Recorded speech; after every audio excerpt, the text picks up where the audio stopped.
이곳에서 우리 한국의 귀한 찬양단들이 많이 와서 마음껏 찬양할 수 있는 그날이 있기를 기도하고 있습니다.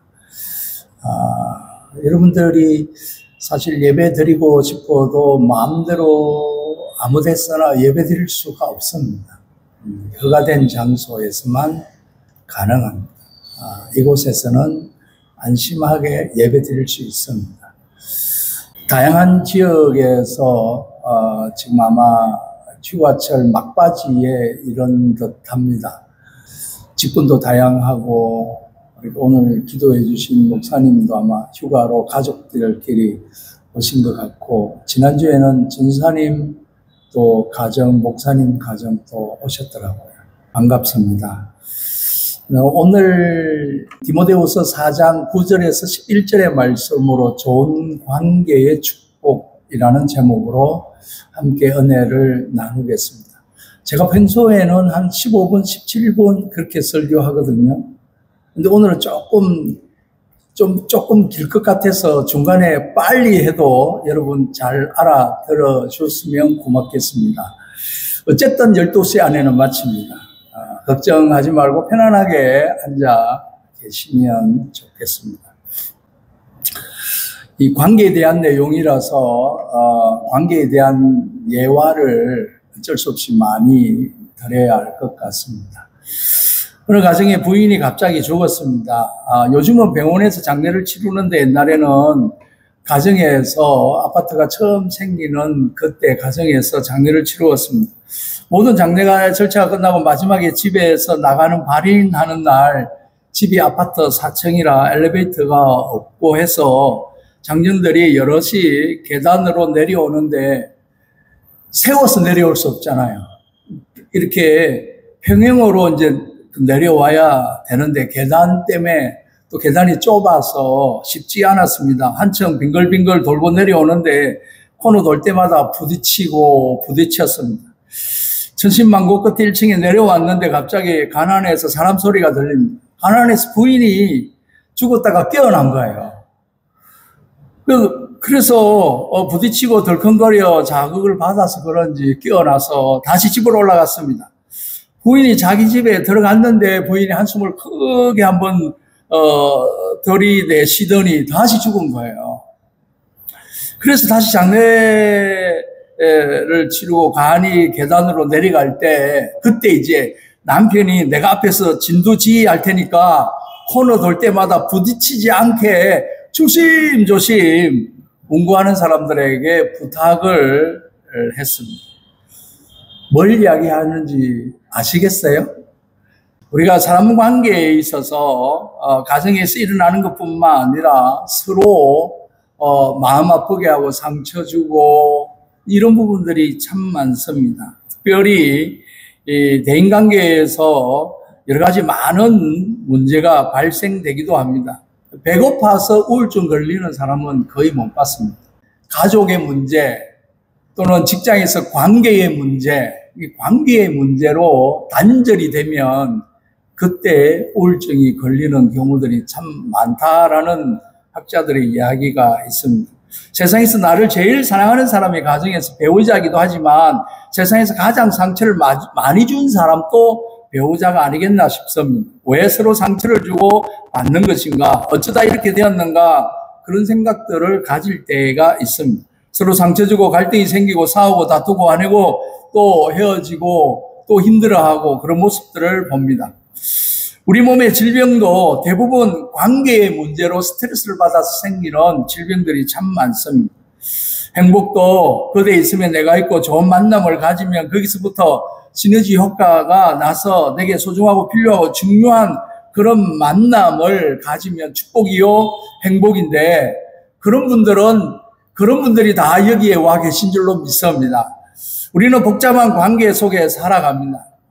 제가 이 관계에 대한 설교를 엄청 많이 했습니다. 관계의 역학, 만남의 축복, 동력의 미학 이런 주제로 많은 말씀들을 나누었는데 어떤 사람은 같이 할수록 시너지 효과가 있고 어떤 사람은 같이 할수록 불편한 사람들이 있습니다. 성가시는 마음이 있고 괜히 부담되고 짜증나고 지겹고 답답한 사람이 있습니다. 사랑을 하면 예뻐져야 하는 노래가 있는데 좋은 사람이 곁에 있으면 얼굴이 밝습니다. 사람을 미워하는 것, 시기하는 것은 성경에는 살인행위라고 이야기를 합니다. 오늘 본문의 바울은 마지막 편지 디모데후서 마지막 4장 마지막 부분입니다. 바울 그가 죽기 전에 사람들의 이야기를 잠시 다룹니다.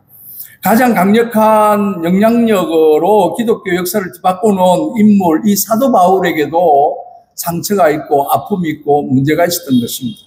바로 그 곁에 신앙생활 하던 사람들 가운데 데마라는 사람이 있습니다. 오늘 본문에 데마는 세상을 사랑하여 날 버리고 데살로니가로 갔고 그레스에게는 갈라디아로 디도는 달마디로 갔다 그렇게 했습니다. 이때 사도 바울은 말년입니다. 사도 바울이 당신의 죽음을 예감하고 있는 참으로 어려운 시점이었습니다. 바로 이 순간에 데마가 사도 바울 곁을 떠남으로 말미암아 하나님 선교에 막대한 지장을 초래되었습니다. 그리고 데마는 하나님으로부터 버림받은 무서운 결과를 낳고 말았습니다. 두 번째 나온 인물이 마가 인물입니다. 성경에 보면 마가를 가운데 두고 사도 바울과 바나바 사이에 심각한 갈등이 있었습니다. 그래서 바울과 마가가 갈등으로 인하여 헤어집니다. 그런데 오늘 본문에 사도 바울이 마가를 향하여 손을 뻗칩니다. 누가만 나와 함께 있다. 내가 올 때에 마가를 데리고 오라. 화해를 요청하는 것입니다. 사람이 사는 곳에 어디에나 갈등이 있기 마련입니다. 그러나 생각이 나고 미안한 마음이 들면 사과하고 용서하고 용서를 구하고 화해를 요청해야 하는 것입니다. 내 눈에 흙이 들어가도 그놈은 절대 용서 못해. 이런 분들이 예수 믿는 분들 가운데도 있습니다. 죽을 때까지 안 본다. 그래봤자 자기만 손해입니다. 이 갈등의 시작의 부분들을 보는데 하나님께서 인간을 처음 창조하신 에덴 동산에서 갈등이라는 게 없었습니다.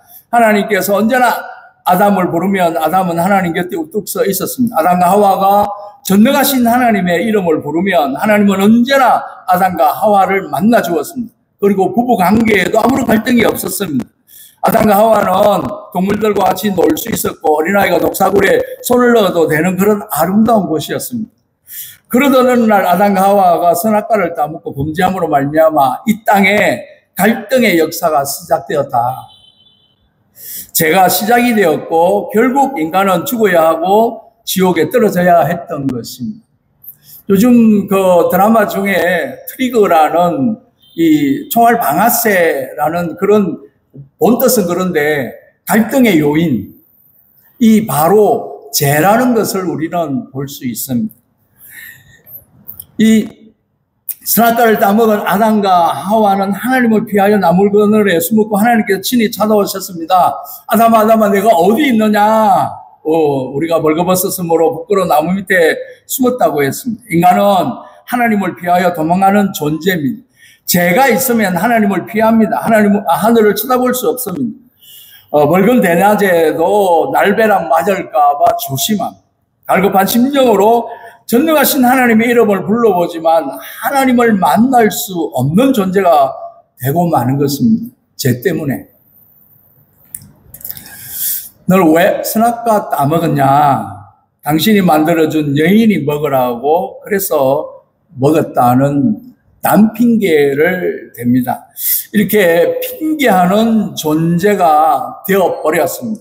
인간과 인간의 관계가 깨어지는 것입니다. 이 나무 잎사귀로 옷을 만들어 입었습니다. 나와의 관계가 깨어지고 내가 누군지를 잘 모릅니다. 인간의 지정의가 고장이 나는 것입니다.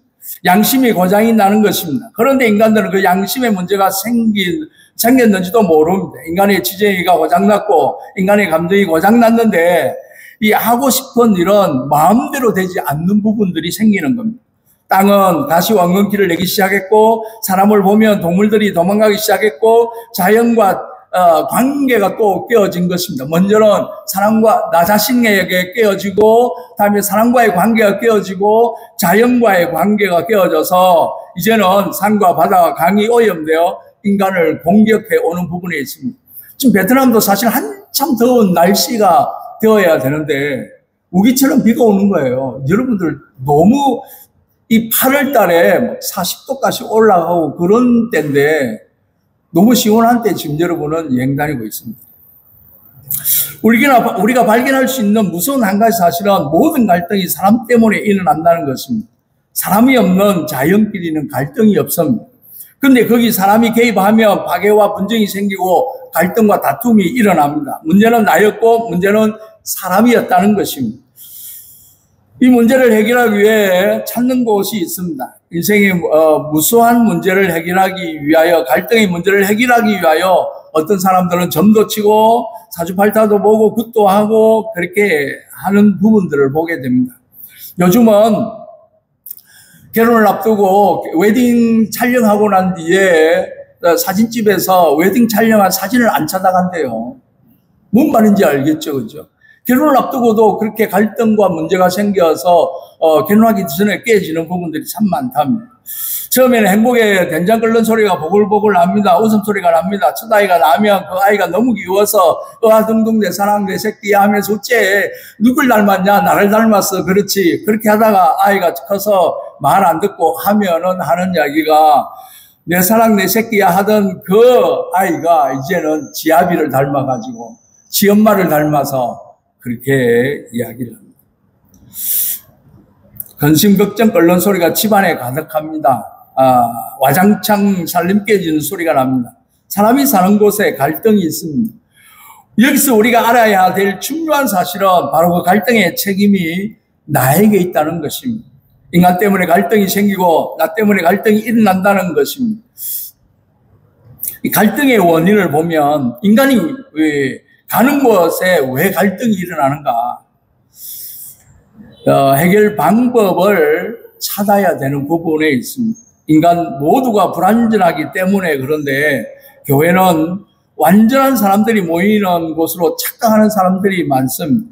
교회는 성자들이 모이는 곳이 아닙니다. 죄인들이 모이고 성자는 여기 계시지 않습니다. 모두 하나님 나라에 계십니다. 교회는 천국이 아닙니다. 병원입니다. 상처난 사람들이 모여 치유받는 곳입니다. 그런 부분에 있어서 우리가 교회에서 모든 것들을 다 해결할 수 있다고 착각하는 경우들이 참 많습니다. 교회는 문제 있는 사람들이 모이고 죄 있는 사람들이 모이고 상처받은 사람들이 모이고 그래서 다 공사 중이라는 사실을 우리가 서로 인정하고 받아들일 때 핑계대거나 또 남 탓하지 않는 부분에 있습니다. 바로 인간이 나에게 문제가 있기 때문입니다. 교회나 성령이나 복음이 잘못되어서가 아니라 인간의 연약성 때문에, 인간의 부족함 때문에 그렇다는 것입니다. 여러분 몇백 명 예배 마치고 몇백 명하고 악수를 하다 보면 그냥 악수하고 보내는 게 아닙니다. 오랜만에 온 사람은 또 몇 마디 인사하고 묻잖아요. 그럼 뒤에 몰려 나오는 사람들 중에 인사 못하고 가는 분들이 있어요. 나중에는 삐순이 삐돌이 생겨가지고 목사님은 나를 아는 체도 안 한다고 하고 악수도 안 해준다 하고 그런 사람들이 생겨요. 그런 일들을 흔하게 봅니다. 그럼 월요일 되면 이제 다시 체크합니다. 누구하고 인사를 못 했지? 누구하고, 그러면 다시 또 월요일 날 쉬어야 되는데 전화해가지고, 제가 오셨는데 제가 잘 인사를 못 했습니다 하면서 잘 지냈냐고, 따로 전화로 또 다시 예배 마치고, 그 인사하듯이 그렇게 해야 되는 것입니다. 얼마나 삐돌이, 삐술이 많은지요. 이 갈등의 해결의 방법을 우리는 찾아야 하는 것입니다.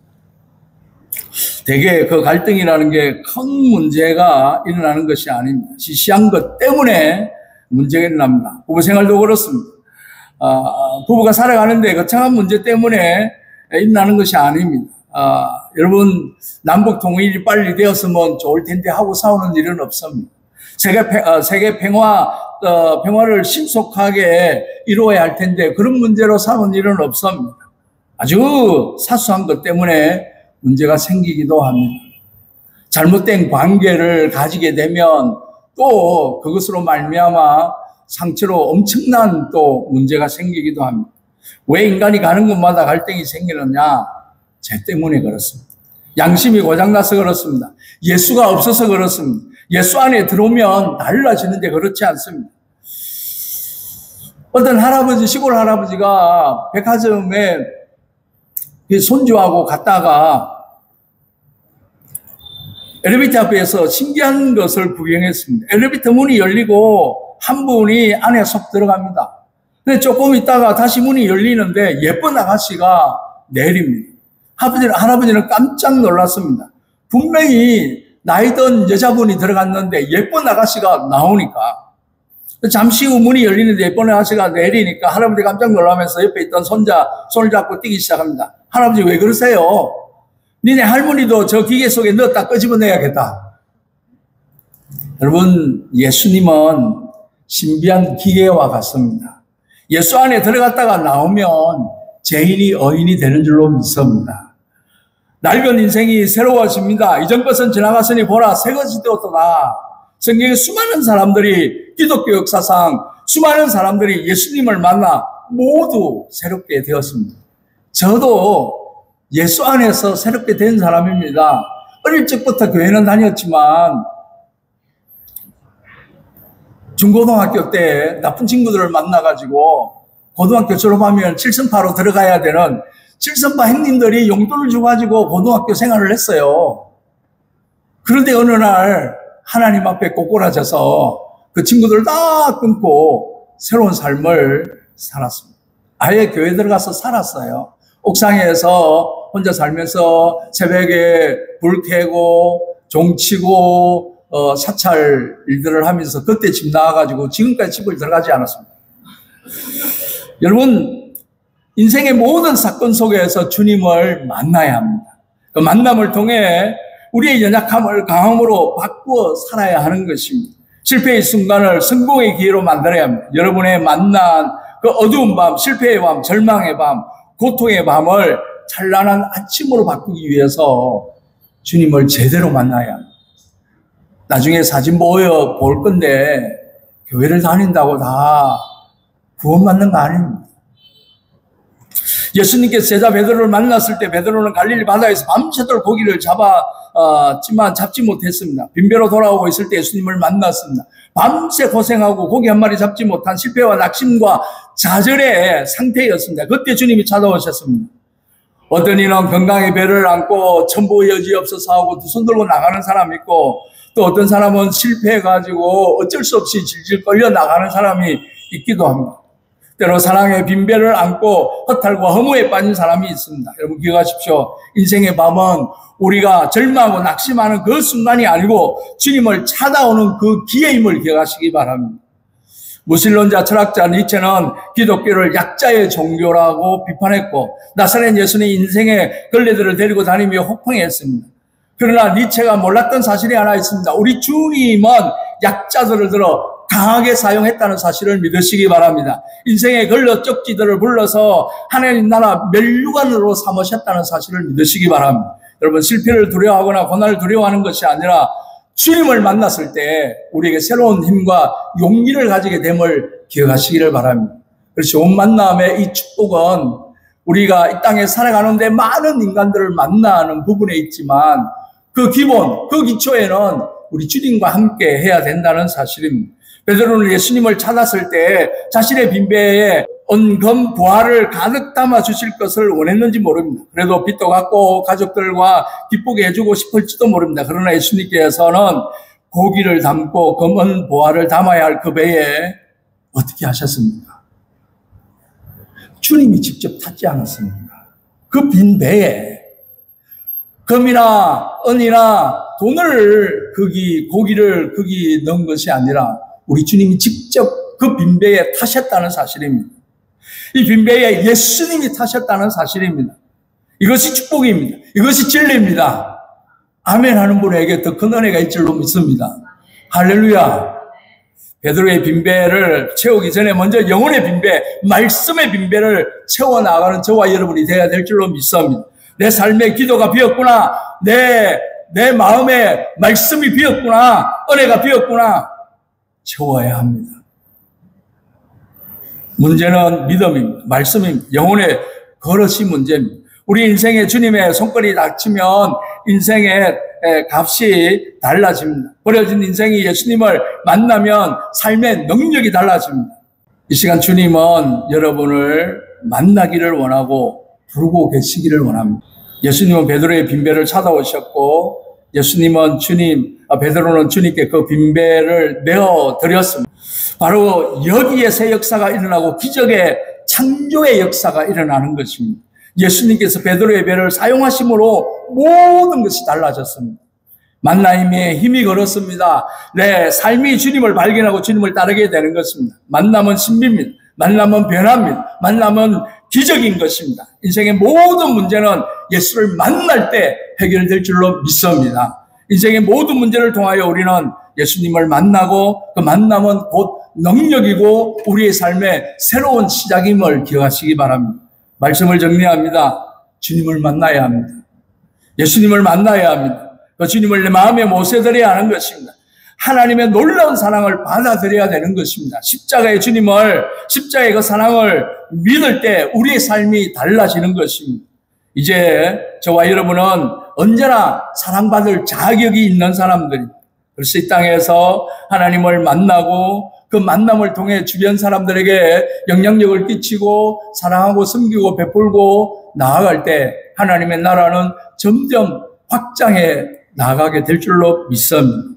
오늘 저와 여러분들 미래의 천국 가족들과 설레이는 오늘 이 예배 시간에 저와 여러분들은 언제 또 볼 수 있겠습니까? 하나님의 은혜가 아니면 이렇게 함께 예배 드릴 수가 없다는 사실들을 기억할 때 이 멋진 교회에서 하나님 앞에 예배 드리는 여러분에게 늘 주님이 동행하는 축복이 있어지기를 주의 이름으로 축원드립니다. 기도하겠습니다.